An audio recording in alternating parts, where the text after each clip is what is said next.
All right, so looks like we have another MacSync binary here. Wanted to spend some time talking about it because some cool ARM64 things that we can focus on. So this is a lookalike Zoom type app, and so it comes packaged up in a DMG. Opened up that DMG, so we're inside of that directory now. And so it's actually packaged up as like an app bundle. It's not signed. Well, it is, but it's ad hoc signed, right? So this is obviously not Zoom. Zoom's app would be signed, and it has the identifier com.utils.zoom or whatever. Okay. So going into this directory, there's one thing that I wanted to focus on that's pretty interesting. I posted about this on Twitter. So this has specific entries inside of the info plist to allow connections to this domain, which ends up being the C2 domain in this case. Just thought it was interesting if anyone is looking for a quicker way of getting information on a C2. Sometimes you can find it in the info plist. So that's interesting. You can look these up if you're interested, but essentially just ensuring that it can talk to this domain. All right, so I grabbed that application. So inside of here, we have the macOS folder, and that's going to have our Zoom binary. So we're going to look at this inside of Binary Ninja and spend some time playing around with it. Okay, so let's put this here. And yeah, we're in the start function. This uses a lot of retains for storing strong pointers to these objects, which is pretty interesting. The good thing is you can just kind of walk through this and change these variables to what you want in order to make this a little bit more readable. Even though it's pretty readable, you can also play around with the ObjC pseudo IL here, which is pretty cool. And this just kind of gets rid of some of the calls to ObjC message send, and it wraps it up in pretty brackets. So that's cool. So this is an CF string. So if you go, we can look at this in the disassembly here. This is just a structure that references this string. So we have a pointer to this NS constant string, which is this CF string inside of the CF string section, and it's referencing this C2 essentially. So go back, and we're just gonna change these to make them make more sense. So I'll put this as C2 URL. And not sure what this is used for yet. I think this was the API, but just gonna put this as URL string. And we have this other huge thing here. So I'm just gonna put this as another URL string.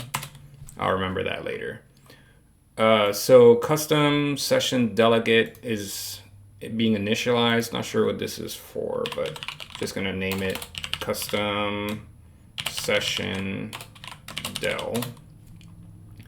And we have a call to this NSURL session configuration with the default session configuration. So this is def session config. And now we are passing that def session config to this with the custom delegate for this NSURL session. Okay, so NSURL session.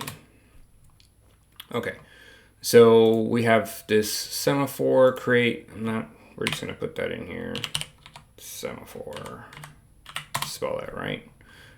Okay, and now we're gonna get into some fun ARM stuff because we're dealing with a Variadic function.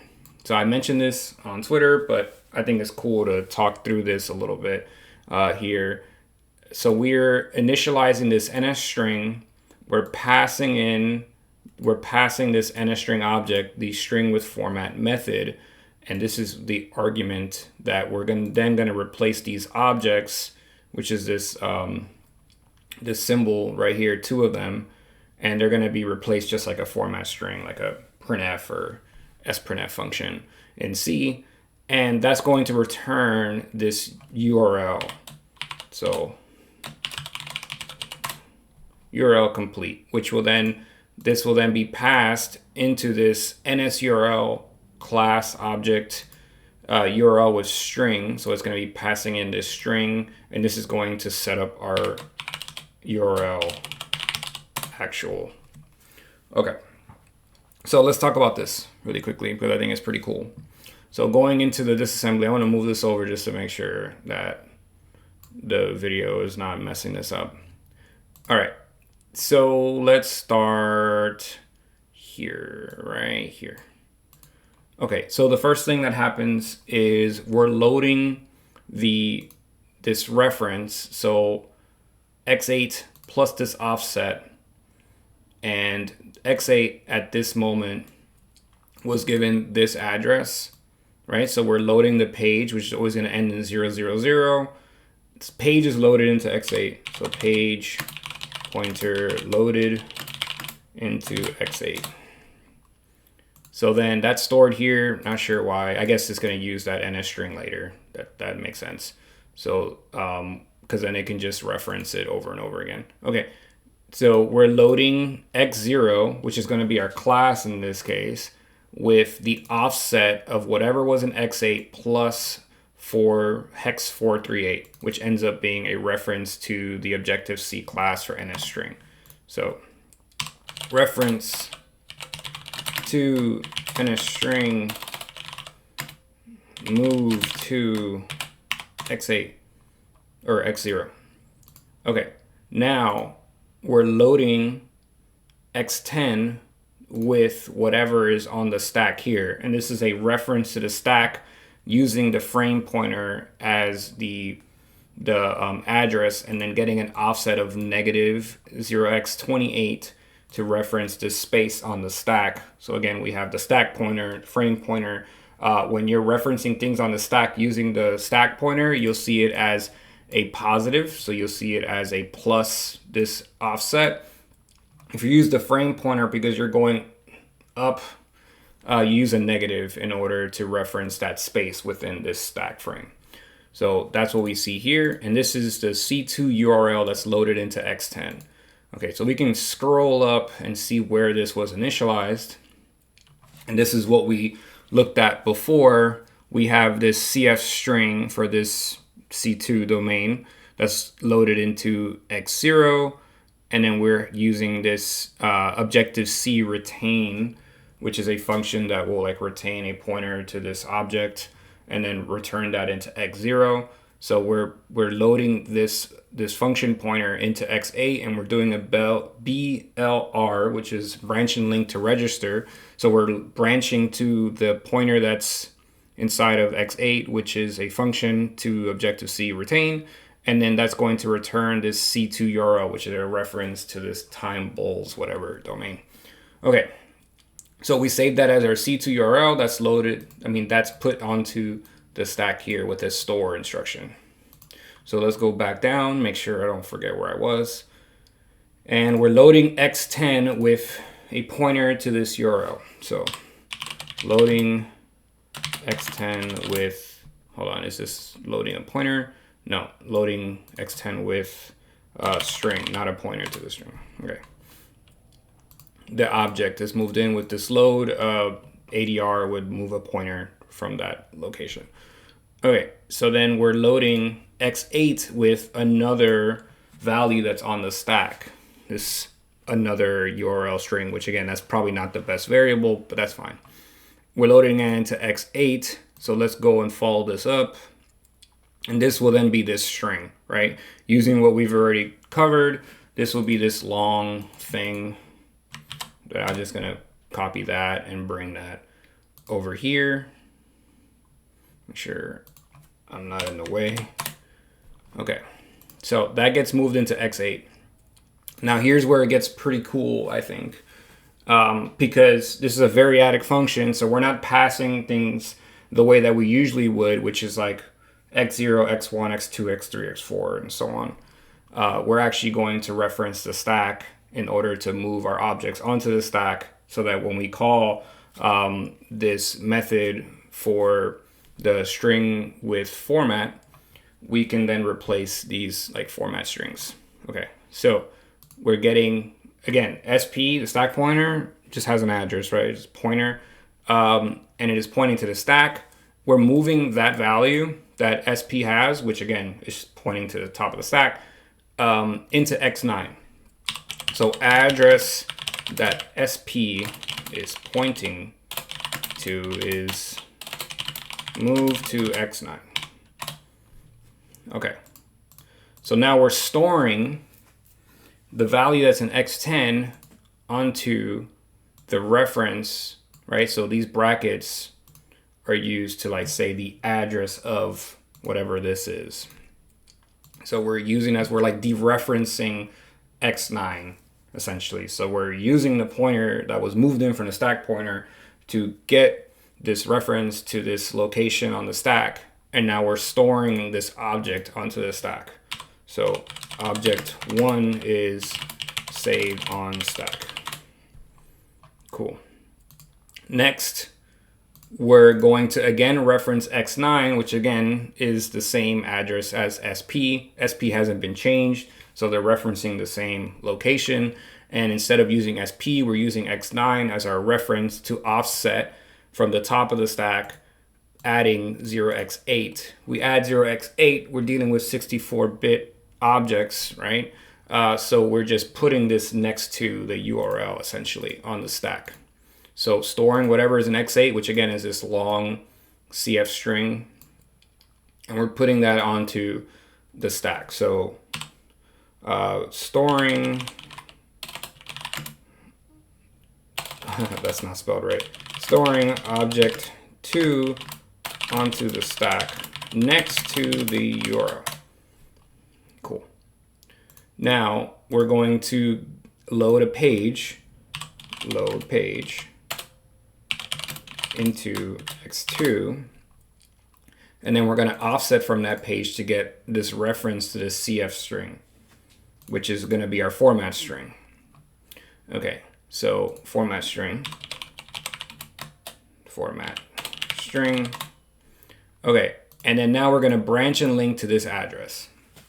Now this gets a little bit weird, but essentially we're branching and linking to the call that's going to first get the value that's in X1 and then pass that to the value that's in X2, which is our class, and any corresponding arguments in order to call Objective-C message sent. And you can see that here. We have our string with format, which is moved into X1. Then we're loading X16 with this, getting that value, which is the Objective-C message send. That's an X16, and then we're branching to that address to call Objective-C message send. So to make this a lot more simple, we can just rewrite this to show what this is all doing. So we're going to call this ns string, right? Ns string. Oh, let me make sure this is right. String with format, and we're going to pass in this as our arg to this, but we are going to replace these two with the other values here. So it would be like C2. Let me move this over a little bit. C2, and then we have the other string. So just to cover this, for anyone that's curious about this, x0 is equal to class, x1 is equal to method, in this case the format with string, x2 is equal to arg, right? So this argument that's passed in, which is this format string, right? So I can just like grab this and I can just show this here. And then because we're dealing with a variadic function, variadic, I don't want to spell that, the rest of the arguments, args on stack, are then passed in, which again is the C2, and then this is going to replace this with, once this returns, it's going to replace this with the C2, and then this string that was referenced up here, this 2AC, whatever. Okay, so just wanted to go through that because I think that that's a lot of fun to kind of cover from an ARM perspective. And sometimes you may run into issues where you don't see this inside of the actual call, which you don't see here. So we have this string with format. We don't see the other arguments. So that might confuse you if you're looking at this for the first time.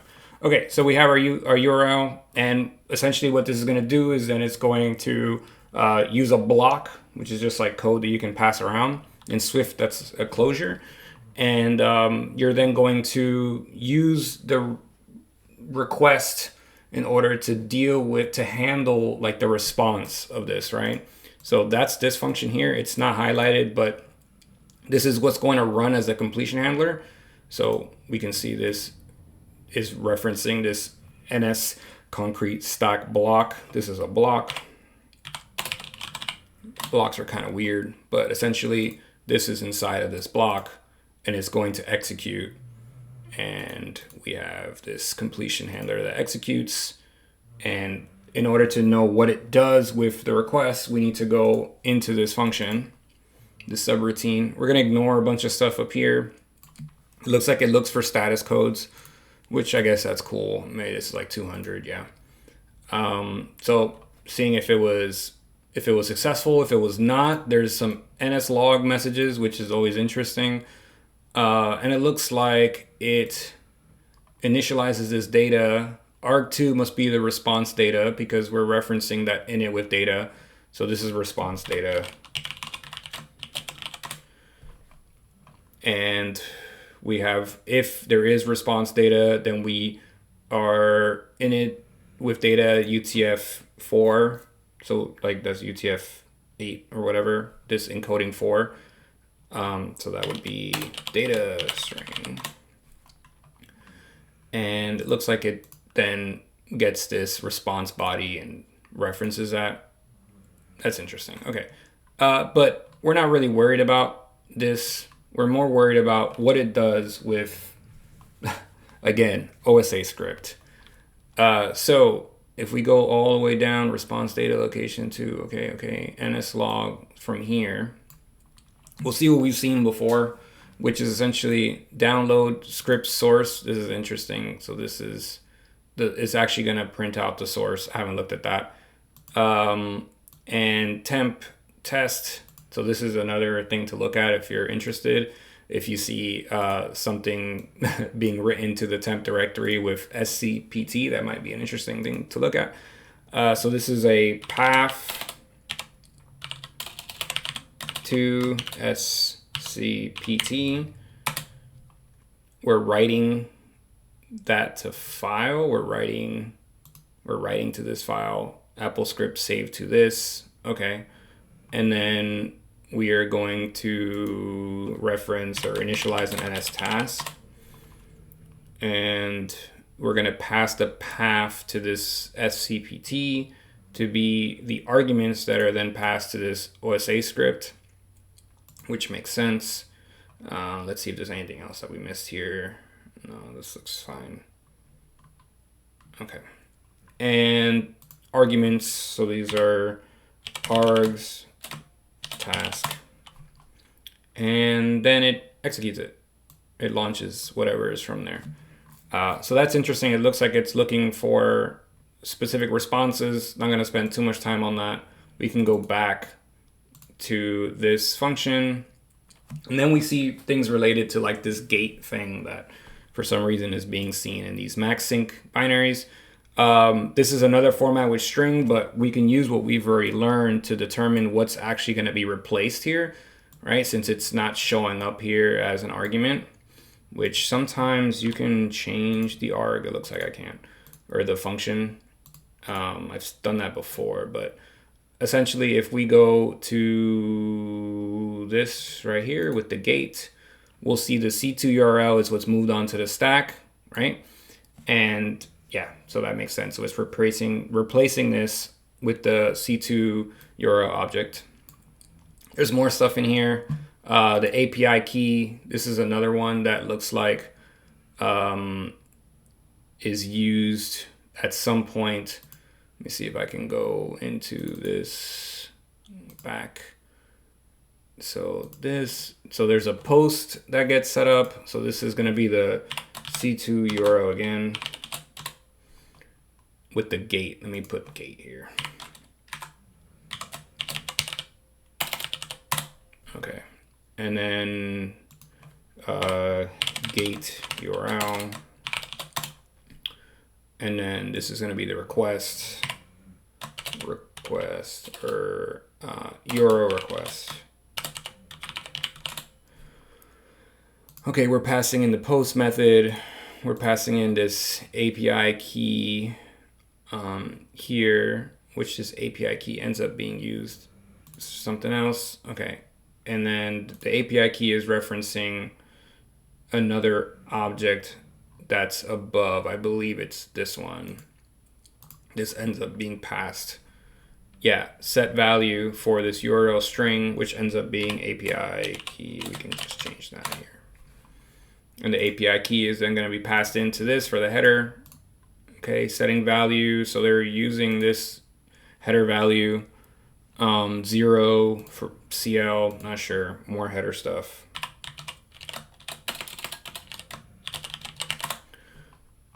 WebKit is referenced here. That's interesting. WebKit. And we have another string with format, which is then going to pass in this WebKit. We can see that here we're loading in x8, and then we're storing that onto the stack, and then we're calling this function. So this boundary is going to pass in this WebKit string, which is down, or this thing. Content type, and then we have this OSA logging.zip file that we've seen in other related samples. And yeah, it just keeps building this out. We're not going to spend too much time on this, but there is another URL request handler that is set up here, passing in this function, and it looks like there's some error handling in here, which is pretty interesting. And if it's not 200, which is not right, then it just logs this out as not working. All right. So the main goal of this was just to kind of go over some fun ARM stuff. And I think that that's really enjoyable. This is it looks like another MacSync sample just based on some of the strings that we've seen, like the OSA logging and the gate related URL. But that's it for now. Hopefully that was helpful.